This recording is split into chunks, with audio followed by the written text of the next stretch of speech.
Welcome to Venture with Joe and Cody, where we take a deep dive into the minds of leaders and innovators making a real impact today. I'm Joe. And I'm Cody. And we're here to bring you the raw stories, the successes, and the setbacks that these trailblazers have experienced in their journey to where they are today. Every week, we sit down with a new guest who's ready to share their insight and advice on business, entrepreneurship, and making a difference in their community.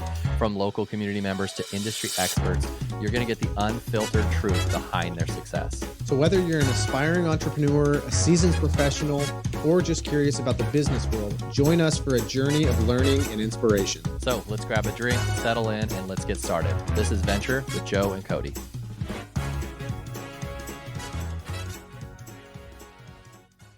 Hey guys, welcome to another episode of Venture with Joe and Cody. We are with my friend, and maybe he doesn't know this, but mentor as well, Sean Bautista with Bautista Twins, a super successful company up in the Seattle, Washington area. Very blessed to have you on, Sean. Thank you so much for being on. Sean's going to provide a lot of insight, not only for real estate agents that might either be doing well and want some tips, people that are working through their way in the business industry in general, all sorts of stuff that we can go over with Sean. But welcome to the show. Thank you for being with us today, and looking forward to talking with you. Thank you for the intro, Joe. Thank you, Cody. Thank you guys for having me today. I'm blessed. I feel blessed that you guys even invited me to be on. So thank you again. Thank you so much. It's been awesome. And it's been awesome. Specifically, we follow each other on Instagram, and kind of that is your niche for sure. But just kind of seeing your story, and I think this goes to your success, is kind of seeing your story develop on Instagram, learning about you as a person, as a family man, as a businessman, as a car lover, all these things that you've done on Instagram. It's been really cool to see. But I kind of wanted to start, before we get into kind of the nitty gritty of the social media stuff and what makes your success there, kind of like how you got your start to get to where you're at. Like where did you guys start, you and Scott?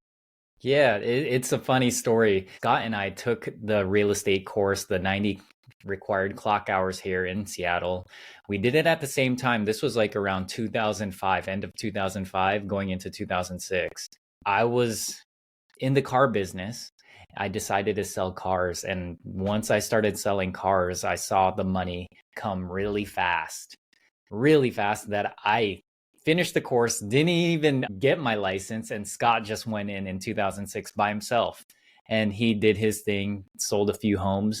2008 happened, the crash happened everywhere. Everyone knows, everyone at my age knows what happened at that time, the mortgages, all the fraud, and just everything that went down. So I saw Scott go down. I stayed in the car business. I was happy. I was like, oh yeah, I'm glad I stayed. I was a top salesman at the car dealership at a young age. I was 21 in 06. And so, or 22 in 06. And I was the number one salesman. It took me 3 months. And so I stuck there. I was comfortable, and Scott struggled a bit.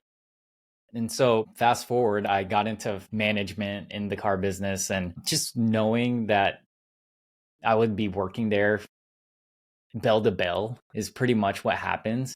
Even if you move up to a sales manager, to a GM, they're still working every day. They're still showing up on the weekends. Not to say that you shouldn't be working and working hard, but I was thinking to myself, if I wanted to have a family, is this going to be sustainable, working 9 a.m. to 8 p.m. sometimes, or even 10 p.m. sometimes we get out.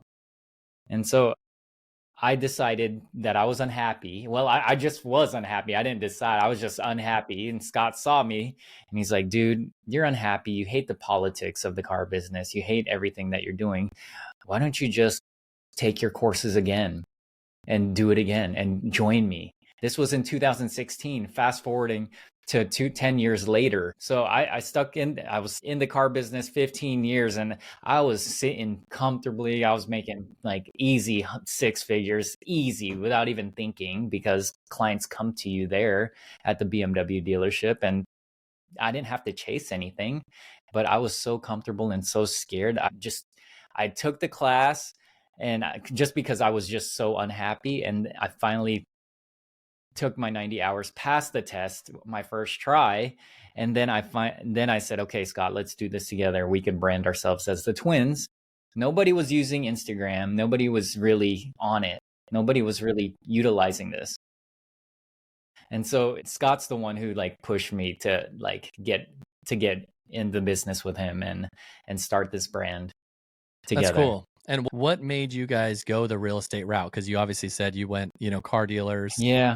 What was the similarities or what was the contrast that you were like, hey, real estate is our thing and that's what we want to go for? Watching $1 Million Listing. That's where it all That's begins. so true. It's where it all starts. I want to do these fancy homes. Whoa, a $200,000 commission on one home. For wow. sure. Yep. That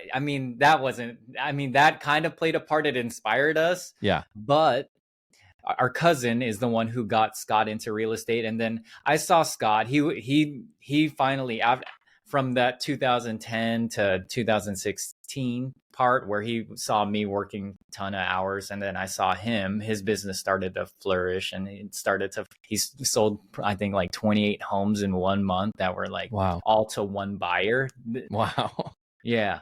All to Crazy. one client. I was like, okay. And so I was like, okay, this guy's like, he's consistent. He's building relationships and he's doing it. The one thing that did change, because I had to shift from an employee mindset, clocking in, to now a self-employed person, right? We're self-employed as real estate agents.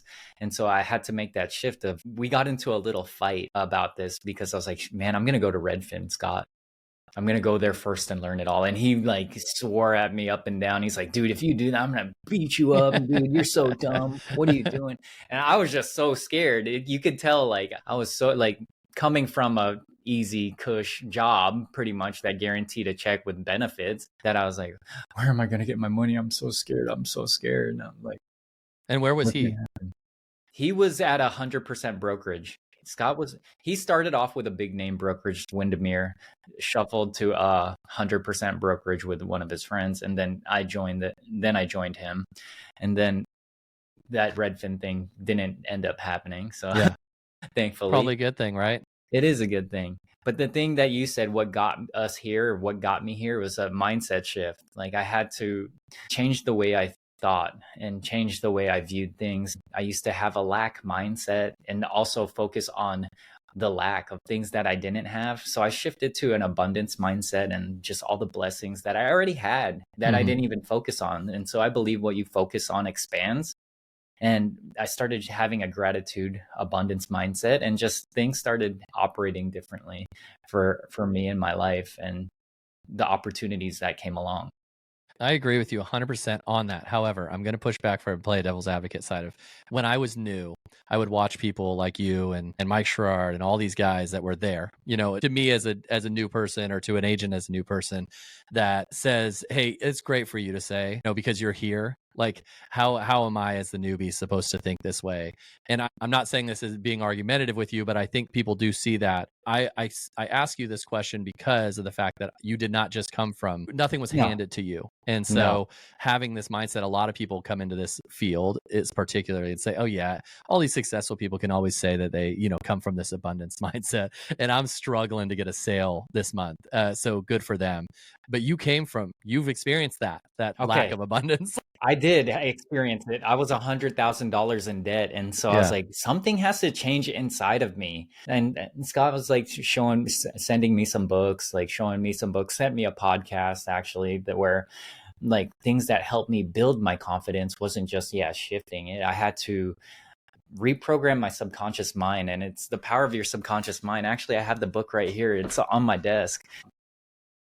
This is something that truly did change my life once I went down the rabbit hole of how to think and like just what thoughts that I should be thinking about, and doing affirmations, praying, meditating, whatever you want to call it. Once I got into a spiritual aspect of it, then things changed. For the confidence factor changed. Even if I was 100,000 in debt, I still went in to an open house or met with somebody with confidence because I learned how to reprogram my mind. Yeah.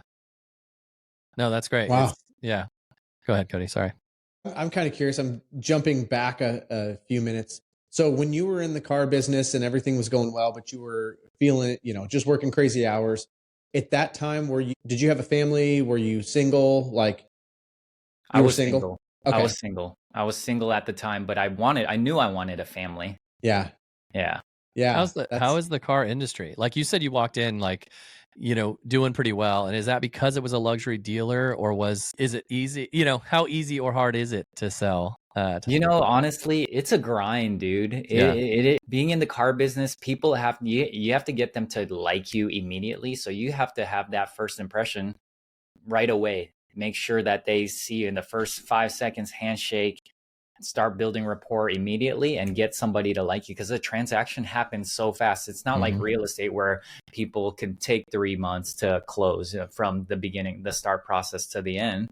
This is okay. People are coming into the dealer. They're probably going to go shop you at 4 other dealers. And then it's a grind. It's tough. It really is tough, but you have to have a mentality of winning. Did that help you going into real estate then? Honestly, I believe it did. Yeah. For open houses, and open houses were my favorite way of converting. I'm not going to say social media only. Open houses were the first success that I started seeing when I started in real estate. So to give you a bit of backstory, I didn't sell anything in my first year because of how shitty of my mindset was. Sorry excuse my language. Fine. How bad my mindset was. But the moment I shifted my mindset, I read this book, built my confidence back. I started working open houses and putting myself in the right position and magically meeting the right people that were going to help me get to where I wanted to go. And so the car business truly did help me, because I could connect with somebody quickly and build rapport and build a relationship, because this is part of the business, is building relationships. Yeah, that's interesting. I was thinking of how did you deal with that 1 year of no sales? Were you ready to go going into real estate, or was that how you got into your debt? Because you were like, I'm trying to make sales, I just can't. That's how I got into my debt. Yeah. Okay. Because I was trying to make it. I was trying to do whatever I could. I wasn't happy at that 100% brokerage. It was just whatever. It was his friends. There was literally nothing there. It just didn't align with us. And so I was like, hey, Scott said, okay, I told Scott I wanted to make a change. And so I started seeking out mentors in the luxury real estate space. There was a guy at Sotheby's that I would hang out with. He would take me to all the broker opens. He would tell me and teach me a few things, took me under his wing. But then Scott reached out to this brokerage. It was a newer brokerage, a boutique luxury brokerage with the top 5 agents in the state. They interviewed us and they're like, yeah, we'd love to have you guys on. And then we started holding all of their opens, and all of their opens ranged from 3 to 15 million up towards of 20. And so we're blessed to be a part of that group. And what brought you into luxury versus just regular residential? Like, what made you guys think luxury is where we want to be? That was kind of like what our ideal client avatar was when we defined that back in 2016. We were like, okay, I believe we're $1 million listing agents. We could do that as long as we could associate ourselves with $1 million listings. And so from there, we would just create content. And Joe, I don't know if you know how people dress here, but back then and still to this day, people still wear North Face and stuff, and they don't wear like suits. You don't have to, but Scott and I like that. Scott and I like dressing up, and this is just a part of who we are, because my dad liked to dress up. Growing up, we would see him GQ'd out and having GQ magazines all over the place, and so we just like fashion. And so with that, we took that, put ourselves in front of some $1 million listings, and created content weekly. Every time we were at a broker open, every time we did an open house, people knew us all of a sudden as luxury agents. Yeah. It just something from just being, we wanted to be around it. For sure.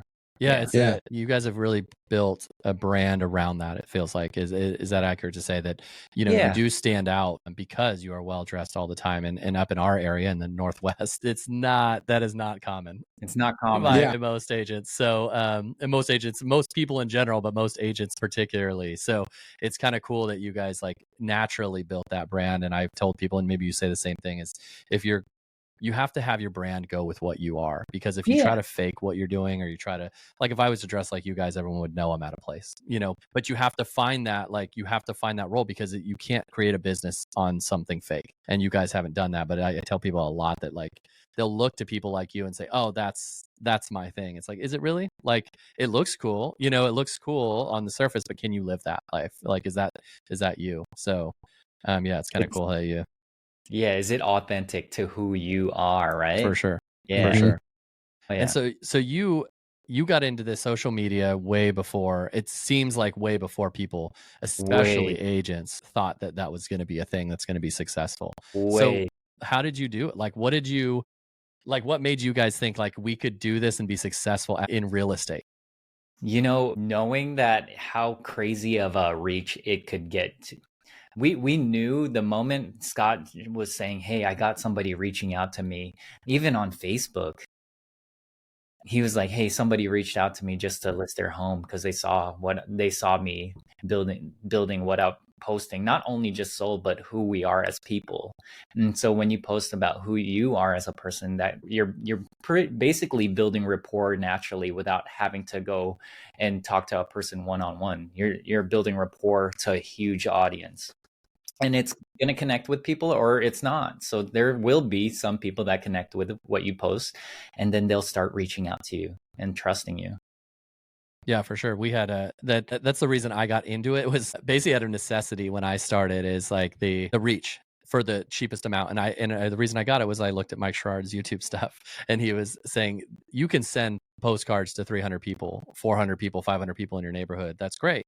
But they see you once, maybe, and if they don't throw it out, like they see you once a month, whereas social media is free and it can reach hundreds, thousands, depending on your followings and depending on what you do. So for me, it was a necessity, and that's kind of how I found you guys. But how did you guys go from where you're at now to joining this EXP a few years ago?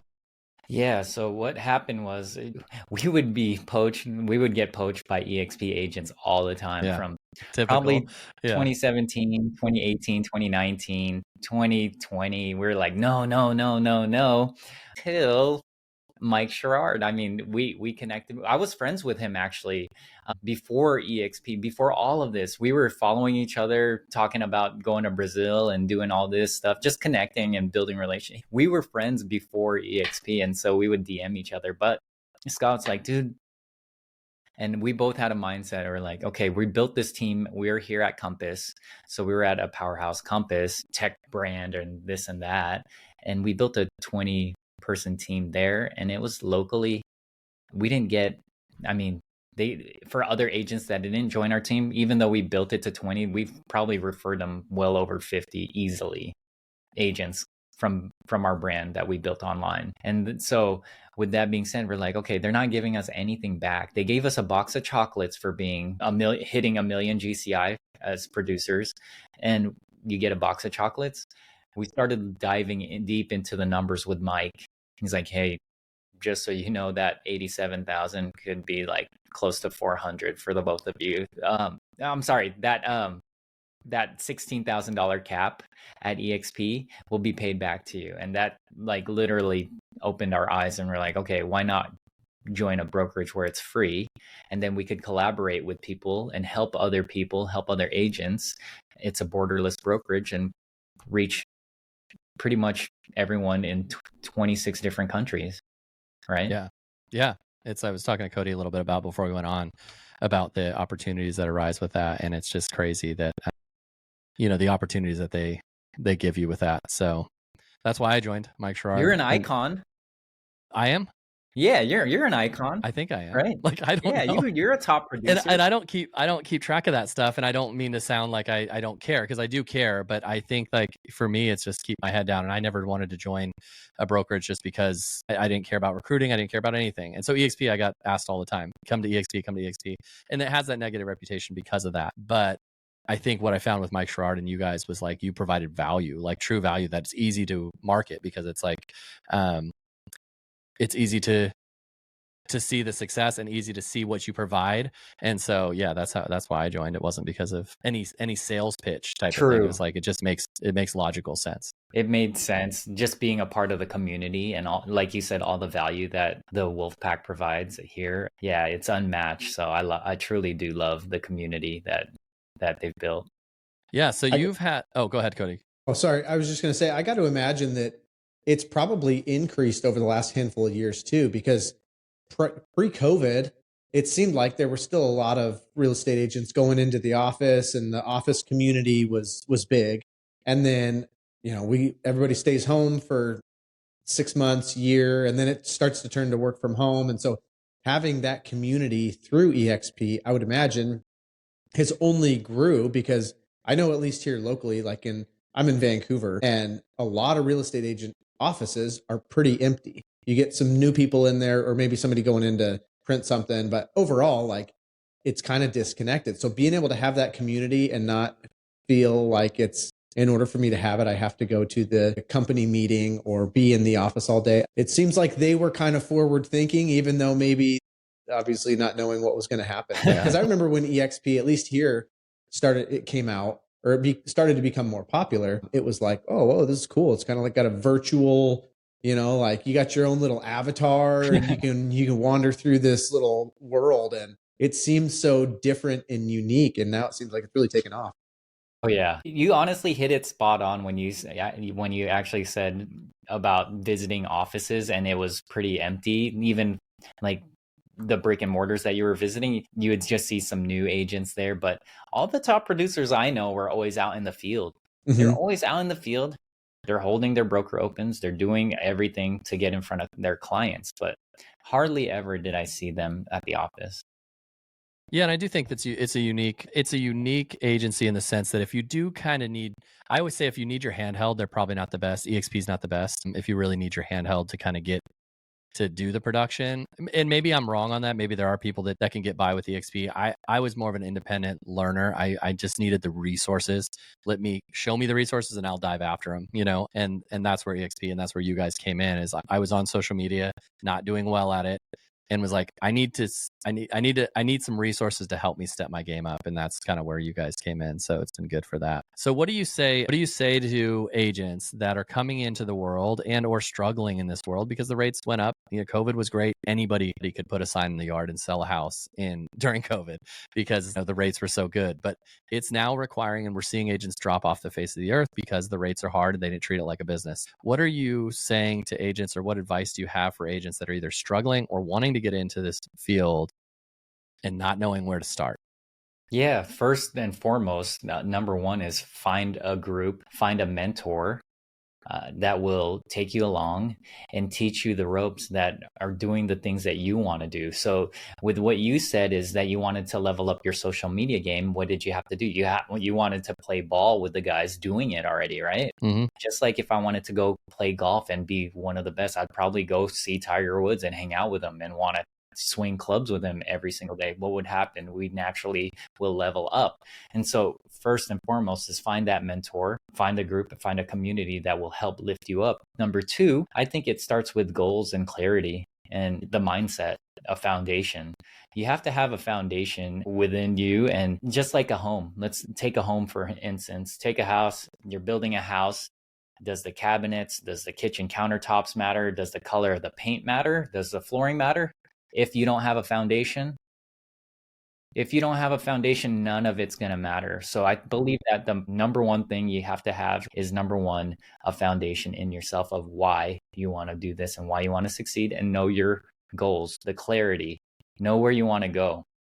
That's the second thing. Yeah. And what sort of struggles did you go through? Like, everyone wants to associate, everyone sees the end result, and not that this is the end result for you, because I know you have goals and you have goals to do different things in your life. So I don't mean to say that you've reached the top and the only way is down, but you're at a point where a lot of people will say they've reached it. They've had it easy, like we got to harken back. What struggles did you have coming into the real estate world that maybe people can associate and say, okay, he broke through, I can break through? What sort of struggles did you go through to get to where you're at now? Yeah, fighting my mind of how am I going to get this client? Where is my next client going to come from? I think we all have this fear when we first start. Where is the client going to come from? How? Like, I'm asking questions. How am I going to do this? How am I going to do that? Should I go to Redfin to learn a basis of my real estate? No, I honestly, the first thing I needed to do is ask myself, the real question is why? Why do I really want to succeed? What's the why? What's going to drive you to go out and do, if you are doing cold calling and you are going to door knock, what's going to drive you to not give up after 1 week? And what's going to drive you to not give up after doing an open house and nobody shows up? you have to have something burning inside of you. And I had to figure out my why. And so once I figured that out, then I did the work and I became the person that I needed to become in order to get to where I am. So let's just take, for instance, I like to use a diet. Like people are probably going to do this in the beginning of the year. I'm going to go start a diet. I'm going to start going to the gym, right? It's not the diet that counts, right?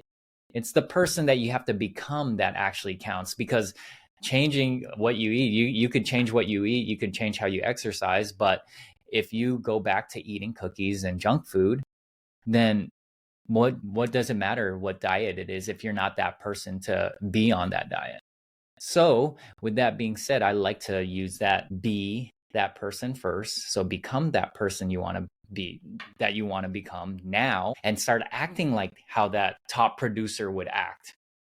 How would a top producer act? Would they be at an open house saying, I think this is like 4,000 square feet with like 3 beds or 2 baths? Do you think that's how a top producer would act? Or would they act like, this home right here is 4,000 square feet right on Lake Washington. You got views all over the place.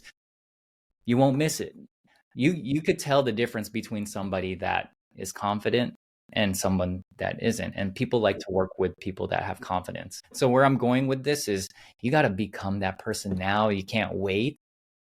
And that's how success starts, is by doing the things that a successful person would do, is take action. Would a successful person give up after 1 weekend of open houses?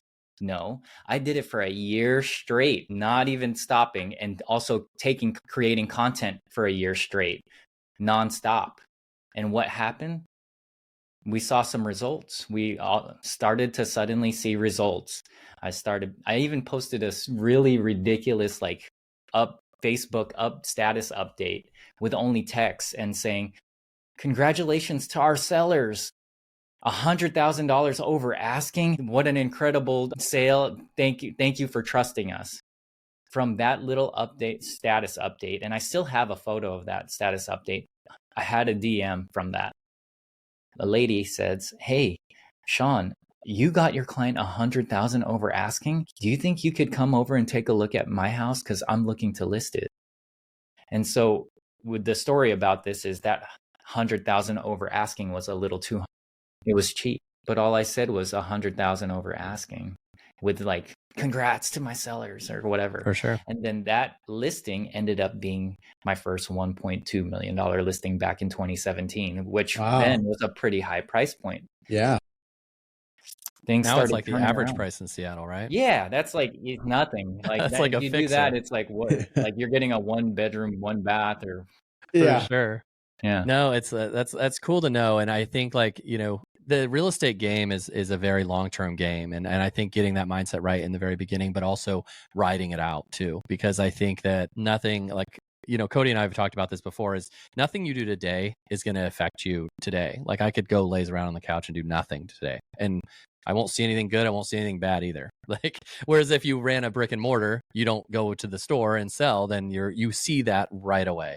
Real estate game, you do something today that's positive and, builds the business. You'll see that 6 months from now, or you'll see that 3 months from now, or a year from now in your case, in certain cases, in all of our cases. So I think that agents kind of don't see that come in, see where is it? Like, where's the $1 million listing? Where the show shows it? It's super easy on the show. Like everything's done in like a half an hour. Like, so why am I not? I figured it might take a week. So yeah, I think that having that mindset was huge for me too, to come in and kind of say, this is a business, and this has to be treated like a business, and ride it out, because it's a long game with real estate. It is. Plant those seeds now. That's what I like to say. Plant those seeds now, because they will come to fruition. Yep. And I think for social media, for sure, because it's something that was something, and maybe I wanted to ask your thoughts on this, because I think as a newbie coming in, you go from the personal level of social media to the professional level, and things just change. Your mindset has to shift of what you're expecting, because when we were in college and stuff, it was the likes and how many likes did I get and all that stuff. And it's still important to an extent, but in real estate, at least what I found is being face front. When people are thinking of selling, you want to be the guy that they're like subliminally, like Joe posts all the time. Like he's talking about the market. He's talking about his home sales. He's talking about his family. You want them at the forefront of your mind when the time comes. It doesn't necessarily need to have 8,000 likes. It needs to have that one person that's like, man, I'm looking to sell, and who do I know? Joe's been on social media. Is that like, how do you guys find your business? How does that compare, what I just said, to what you're seeing on social media? And what advice do you have for agents that want to dive into social media and become successful at it? Yeah, it's like any other thing that you're going to do, any type of lead generation, you got to be consistent. And what does that mean? It could be, you don't have to, there's no rules to like, oh, you got to post 3 times a day, this and that. I mean, awesome if you do, but the quality of the content, the value of the content has to be there. And so my number one piece of advice for people starting off with social media is, first off, get your first 100 videos out there, and don't even think that a deal is going to come from it. Don't even think there's a deal that's going to come from it, but you got to put in the reps first in order to get better. It's like going to the gym. I'm not going to bench press 225 my first time ever. I'm just not. I'm not that big. I'm not a big guy. But if I go to the gym consistently and I put in the reps, I will get better. And when I get better, I'll start to see more confidence. I'll start to go to the gym a little bit more and start lifting heavier. Same thing with social media. Go on your stories. That will help you get in front of the camera. Because sometimes, like when I first started though, I was afraid of the camera. But go on your stories. Those disappear within 24 hours. If you start talking in your stories, you're going to get confidence. If you go live, which the live disappears immediately, not after 24 hours, you have a choice to keep the live on or discard it. So go live, talk to your audience, even if you have 0 people looking. It's going to help you get better. For sure. But it's all about delivering value and identifying who you really want to speak to. So for me, it was luxury clientele. And so it was a lifestyle thing that we were posting. We would just post upon our brand pillars. So define what you want, who you are. Is it authentic to yourself? And then start delivering the value. And what made you go Instagram versus Facebook? I know you do them all, but it seems to be that you guys focused heavily on Instagram, at least for a while. Am I wrong with that? Or well, it was Facebook at first, okay. and then it was a mix of Facebook and Instagram. But I think Instagram is just, I don't know, for some reason it was just our thing. We just really honed in on Instagram and TikTok. I am on TikTok too. I like TikTok as well. But yeah. Short form content, people were connecting with it, and you could just reach a new audience without even having a big following. Yeah. What's your most successful, or not even most successful, but what do you find gets the most traction with you in the real estate industry and clients coming to you? What sort of videos do you put out to get the most traction?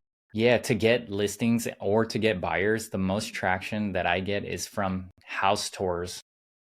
Fun house tours. People love it. People do see that. And it's just, I don't know, it's what I call edutainment. It's educational, and you're also entertaining at the same time. So sure. You could show a few different properties and few different locations, and they'll understand, okay, now I could push this algorithm out to the people that are looking to buy or looking to sell. So house tours are my favorite.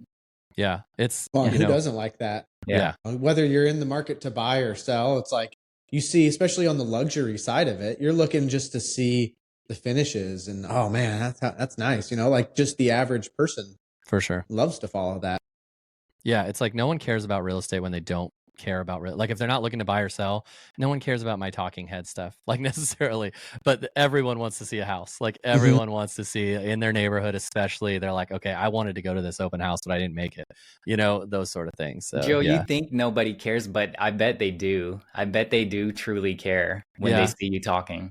That builds more trust. Honestly, talking head is great because it builds more trust. Yeah.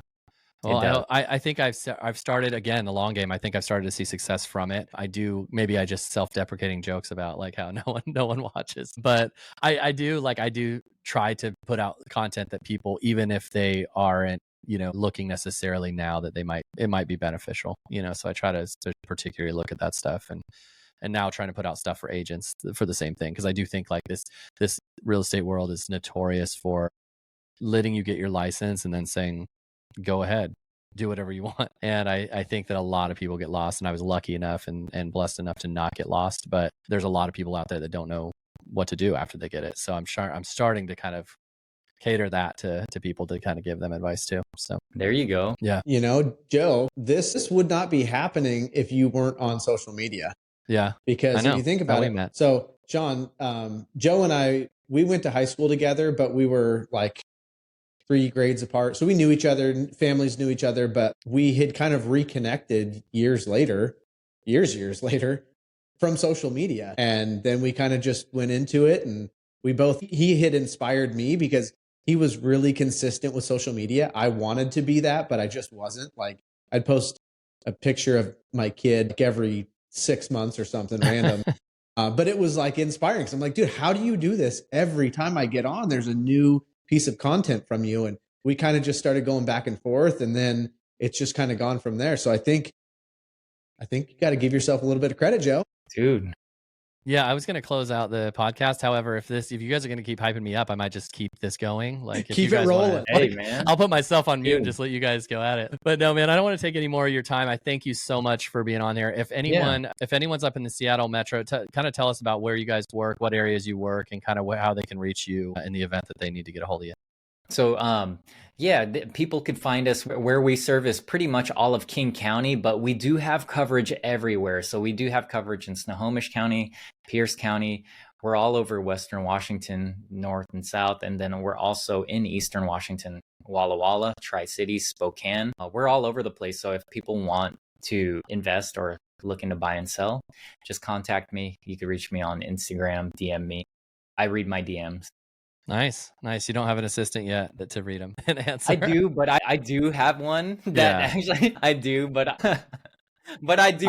I didn't mean to call you out there. Like, okay, I'm lying. It's all good. It's all good, bro. No, I think it is good to kind of be a part of the DMs though, because I think that's people want to hear from you for sure. And it's like number one thing for social media is building relationships. For sure. It's the same thing. For sure. Same thing as any sales. Cool. Well, thanks so much, man. I know your time is important, and I thank you for being on here. We really appreciate you being on. Hopefully people can watch this and get some inspiration from your story. Awesome. Thank you so much for having me on. Yeah, thank you, Sean. Okay, we'll talk soon, guys. All right. Thank you.